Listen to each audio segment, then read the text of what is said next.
you know, Donald Trump tells us that we're experiencing American carnage, right? This is his theme, that, you know, and his solution for it is to put 11 million immigrants into concentration camps, to put into prison prosecutors, judges, Democrats, and reporters, maybe even jurors, he says, has criticized him. The report system with the Proud Boys. 70, you know, that whole right-wing ecosystem I was just talking about, agree with him. And so how did we get here? Well, you know, the 70s were really a pivotal decade, not just because it was the end of the war in Vietnam, the resignation of Nixon, the death of the hippie movement, and SDS. Most consequentially, the 70s were when the modern-day Republican Party was birthed. And in large part, that came out of that Powell memo I mentioned just a moment ago, that, you know, created the right-wing ecosystem, you know, the media ecosystem, as well as the think tank ecosystem, you know, the Heritage Foundation and the American Enterprise Institute, and you know, just this whole, I mean, there's literally hundreds of them. Every state has a major one, and they're, you know, funded by these right-wing billionaires, many of them billionaires who made their money in the fossil fuel industry, which is why, you know, the whole idea of climate change is still anathema to Republicans. But in 1981, when we turned this country over to Ronald Reagan, we had 40 years of peace and prosperity, or almost 40 years, and it had been a spectacular time.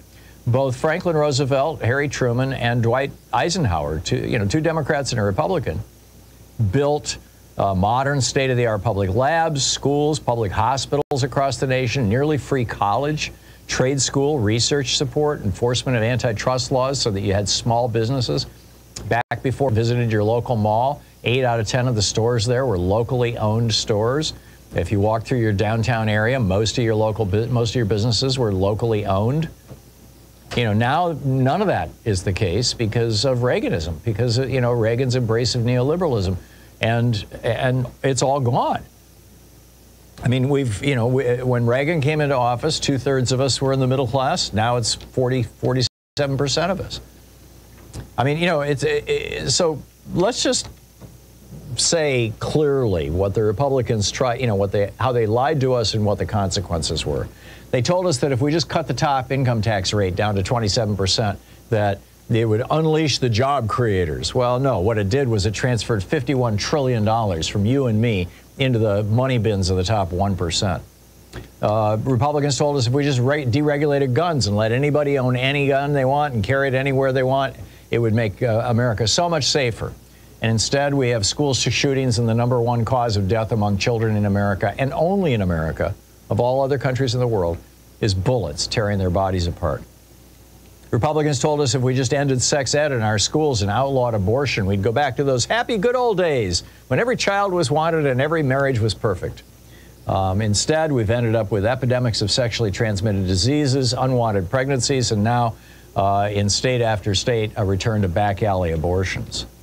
Republicans told us if we just killed off civics and history classes in our schools, we'd liberate our young people to focus on science and math. Now we've got 2 generations who can't tell you what the 3 branches of government are, or what general welfare means in the preamble to the Constitution. And forget about trying to explain to them the difference between Hitler's fascism and, for example, Stalin's communism, or for that matter, the American form of government. Republicans told us that if we cut state and federal aid to higher education, which in 1980 paid 80% of the cost of education, your tuition only paid 20%, which is why, you know, average working class people, my mom, you know, paid her way through Michigan State University as a lifeguard up in Charlevoix, Michigan in the summers. She made enough money as a lifeguard to pay her entire tuition for the rest of the year to MSU, from which she graduated magna cum laude. You can't do that now. Why? Because of Reaganism. Reagan just destroyed that stuff. The Republicans told us that if we stopped enforcing anti-monopoly and antitrust laws, that companies would get more efficient. Well, they got more efficient for sure at screwing us. I mean, you know, we've got this greedflation problem now. They told us if we just let corporations pay their senior executives with stock, that they'd work in the best interests of the companies. Well, no, now they've got the companies working in the best interests of the CEOs, doing stock buybacks so that billions of dollars every month flows into the money bins of the CEOs.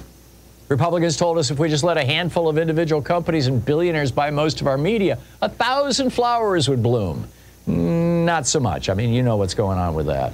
They told us if we turned our healthcare decisions over to insurance company executives instead of doctors with pre-approval processes, that it would save money and increase efficiency.